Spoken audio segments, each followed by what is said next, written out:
Welcome back to another episode of Relax Fishing. I get asked often about what type of rigs that I use, and today I will be showing you my twisted dropper loop rig. That's the rig that I use to catch most species in the harbour. Let's get started. The first knot that I will be showing you guys is where the sinker attaches to and where your swivel goes. And this is the knot right there. I'll do it on some thicker line just so you guys can see it a bit easier. First thing you do is put your line together just like that. Don't mind my stuffed up finger. I am a full-time builder and I hit the wrong nail one day. You don't need this much out. You can make the loop a lot smaller, just like this one here. First thing, put it together. Hold it with your left hand here, make a loop, and then you just feed it through 3 times. When you're cinching down mono, always wet it first, but since this is just example, I'll just pull it. Once that's tight, it will look like this. And that is the first part already. Second part that you need to do, you'll go up a little bit, and this will be the twisted dropper loop knot. I'll just hold it out. The sinker side is always on my right hand. The top side's on my left hand. I'll put it next to each other. Grab it with the tip of your fingers. Depending how big the loop you want, that's how much line you'll have hanging out. Just like that. So then you hold it next to each other and you'll twist both fingers towards the same way. You can choose left or right. I personally go left. So once you twist both fingers towards the left, this is what happens. It will start looping up like that. Once you can't loop it anymore, your fingers will feel it. And what you do, you pull it, pull your hands apart, get it to the end, and bring your fingers back in again. And you'll see it looping back towards itself. And that's when you continue, where you're holding, you don't let go. Just keep turning it left. And then you'll do that twice until that circle at the bottom gets a little bit smaller. And that's how you get it twisted. The standard dropper loop is not twisted, so you don't need to do this part, but then it creates a gap in the middle, and I find that my hook will get wrapped up sometimes. So after this, what you do is just put your 2 ends together like that, and you'll make that loop right here, as you can see. Once you get that loop, you'll pull it apart to make the loop bigger, and you see how my fingers are holding it?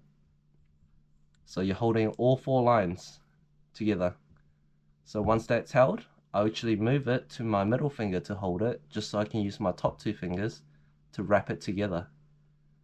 So you wrap the top 2 lines that you made a circle with, just like that. And I like to do that about 12 times, honestly. Some people just do 10, but I like to be safe and do 12. And you keep going until you're done 12. This is just example line, a lot thicker, so I'll do less. And then you'll still have this loop remaining at the end. Then you grab the end of your twisted loop and you'll just put it through that hole. That's it.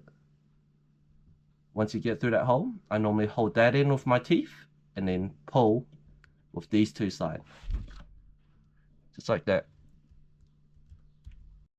Always get it moist and then you pull it. It's very thick line, that's why I didn't moist it. It's not what I normally use, I have to say again. It should look like this on mono. Nice and cinched. That's how you know it's tight and it won't break. That's the bottom and top of the rig done. So you've learned how to tie this knot right here. And then you would have learned how to tie the second one. So what you do on the top.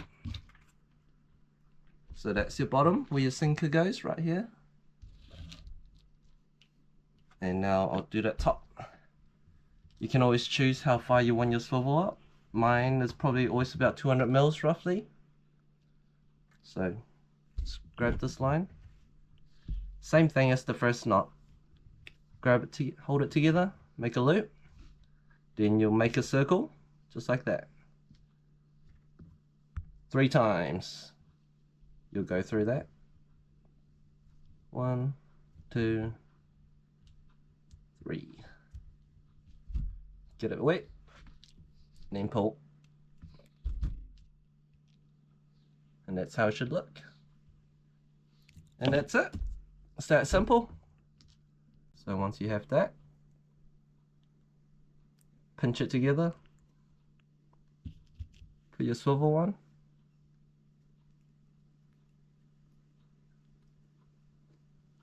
loop it through. Boom. Same thing with your hook. Same thing on the other side. If you want to be fancy, you just put on some beads. Whatever catches the fisherman's eye. And that's how it look. If it helps, please leave a thumbs up.